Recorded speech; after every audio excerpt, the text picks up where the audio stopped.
আরে মমতা ব্যানার্জির দল তো চায় তার বিরুদ্ধে কেউ আঙুল না তুলুক।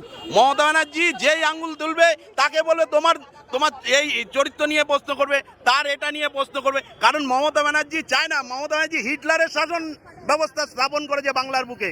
মমতা ব্যানার্জি যদি হিটলারের শাসন না স্থাপন করতো তাহলে মমতা ব্যানার্জি যখন নাকি তার একজন কর্মী, তৃণমূলের কর্মী, আপনার মনে আছে রায়গঞ্জে একজন প্রফেসরকে তাকে কলার ধরে টানতে টানতে নিয়ে আসে, সেদিনকে মমতা ব্যানার্জি বলেছিল যে একটা ছোট ছোট ছেলেরা একটা ঘটনা ঘটে বেড়েছে। তারপরে আমরা কি দেখলাম, কলেজে হারাবুল জগ ছুড়ে মারছে অধ্যাপিকাকে।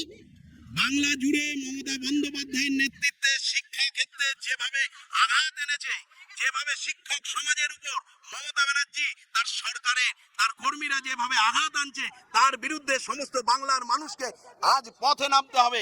কারণ যদি পাশের বাড়িতে আগুন লাগে, তাহলে যদি ঘর থেকে না বেরিয়ে সেই পাশের বাড়ির আগুনে জল না দেওয়া হয়, তাহলে কোনো না কোনো দিন নিজের বাড়ি পুড়তে পারে। বাংলার সমস্ত মানুষের কাছে আপনাদের এই মিডিয়ার মারফতে আমরা আবেদন করব, আসুন বাংলার বুকে যে হিটলারের শাসন মমতা ব্যানার্জি কায়েম করেছে, সেই শাসনকে 2026 সালে উপড়ে ফেলতে হবে। না হলে আগামী দিন এই বাংলার মা বোনেরা তারা সুরক্ষিত থাকবে না।